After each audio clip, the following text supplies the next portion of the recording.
اعوذ باللہ من الشیطان الرجیم، بسم اللہ الرحمن الرحیم۔ سامعین السلام علیکم ورحمۃ اللہ۔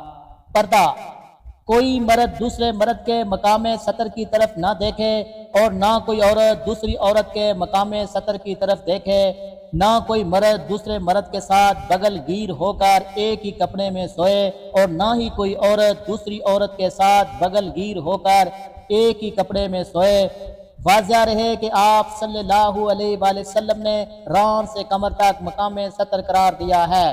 حضرت ام سلمہ رضی اللہ عنہا بیان کرتی ہیں کہ میں اور حارث کی بیٹی حضرت میمونہ رضی اللہ عنہا اللہ کے رسول کے پاس بیٹھی تھیں کہ ابن مکتوب رضی اللہ عنہا کا بیٹا آ گیا۔ آپ صلی اللہ علیہ وآلہ وسلم نے فرمایا پردہ کر لو۔ ہم نے کہا وہ تو اندھے ہیں، ہمیں دیکھ نہیں سکتے۔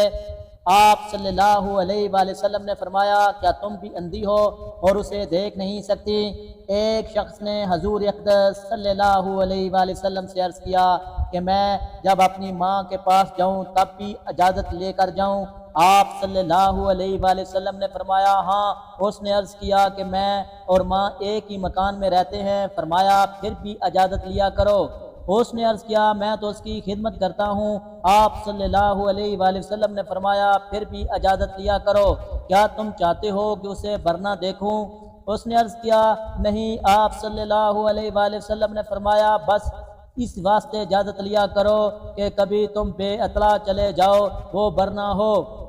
عورت سراپا پردہ اور چھپانے کی چیز ہے، جب وہ باہر نکلتی ہے تو شیطان اسے خوب غور سے تکتا ہے اور اسے اپنے دام میں پھنسانے کی تدبیریں کرتا ہے۔ اگر اچانک کسی اجنبی عورت پر نظر پڑ جائے تو دوبارہ اس پر نظر نہ ڈالو۔ ہرگز کوئی مرد کسی غیر عورت کے ساتھ تنہائی میں نہ بیٹھے۔ جب کوئی مرد کسی غیر عورت کے ساتھ تنہا بیٹھے گا تو تیسرا شیطان ہوگا جو گناہ پر آمادہ کرے گا۔ غیر عورتوں کے پاس آمد و رفت کرنے سے ضرور بچا کرو۔